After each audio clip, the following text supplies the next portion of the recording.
there's rec riding, then there's varsity riding, which is a pretty big commitment. It's 4 days a week, and then we normally have horse shows on weekends.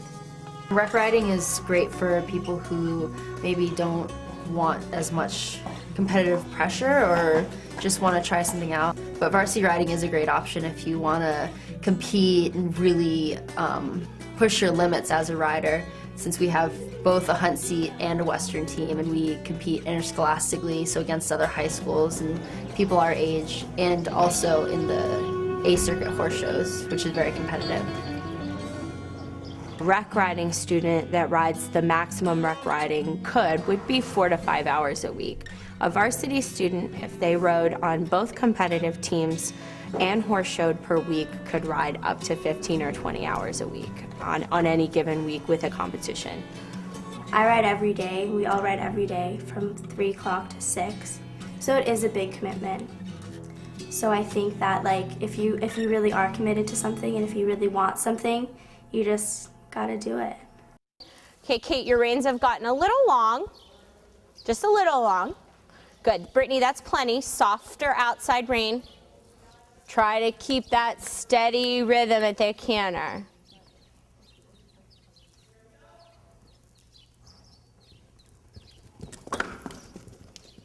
Good. All the way past the jumps there. Now trot. Make it happen. English riding is kind of a long derivative away from what initially was fox hunting, steeplechasing, racing. The English saddle, the jumping, it's all kind of come down the lines and been mimicked after that. Whereas the Western riding is a direct descendant of kind of more ranch work. So the cows and the quick turns and a little bit more of that agility stuff. Granted, that's not what we do here, but that is the, where it all came from originally. At Grier, the kinds of competitions that we offer, baseline is the interscholastic competition. Draw format, one day, unless we're hosting, which we do try to host at least 4 times during the school year here at Grier, because our facility is one of the biggest in our zone. So a lot of other teams actually like to co-host with us. We also do nationally point-rated shows for Hunt Seat and for Western. And when we plan our schedules by semester, we really try to go by what do we have that kids are interested in and goal-oriented in right now.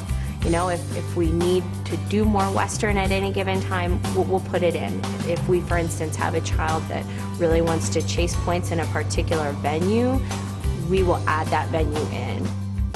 Grier is very successful, especially in the interscholastic meets. We are first or second in the zone almost every single year. We've competed at nationals for the past 5 years. Our Western team's first year, we got 5th place at national finals. And we are very successful as a team and as individuals. And also something that our team is always the one having fun. And we're kind of, known for making it a good time and having fun with it and doing well. So it's nice to be the team that does well and is nice and has fun with it. We've been praised at horse shows for being the team that cheers the loudest and is the most supportive of all the riders when they're in the ring. And it's great to have that support from your fellow riders. The show barn is beautiful. It's big. There's a lot of riders, and so we needed a lot of space, and I think now we have that. And this barn is usually filled with horses that are privately owned and horses that are traveling quite often to horse shows. It's connected to our new indoor facility. Other than our indoor, we have 2 very large outdoor rings, one comparable to the indoor and the other one that is almost twice this size. The girls really get a lot of extra time back and forth and taking the horses up the hill and to the outside rings, back to the inside rings. It's very, very nice that we have now the stabling connected to the inside ring. So when the weather is really poor, the girls are just steps away from school and they can, walk up and we can continue to be training no matter how bad the weather is. We have a very strict set of rules as far as grades and academics go, and being able to leave and be gone all weekend. We have a very, very strict set of rules that we adhere to as far as keeping your grades up to a certain standard, keeping yourself out of trouble to a certain standard, and we're very strict about that. We have 3 kids right now that are applying for NCAA programs, which is, the highest level. They offer scholarship, obviously. And then we have countless others, I think 5 or 6 that are applying to other riding programs, Western and English, around the United States. Good. Now just that easy speed down here. Don't change anything. Just be relaxed. Play with your hands. Don't let him accelerate. You can hold him a little bit going this way. So now just let him build slow. It doesn't have to be aggressive. That's plenty. Whoa. Just make him stand there for a sec. He's getting antsy. Keep him moving forward. If anything, you want to encourage him to move a little bit more forward when you go to with your hands.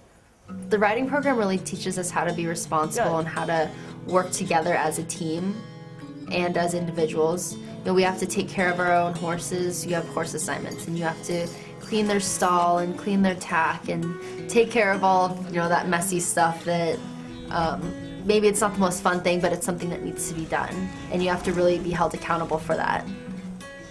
It's always one little thing. What do you think that's from? You think it's nerves? Like, what do you think you have to work on to make that go away? Like, be more aware?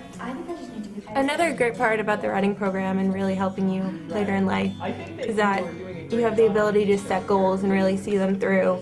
And I mean, that's a great skill to have, to be able to see a short-term goal and a long-term goal and really know what you have to do to work for it.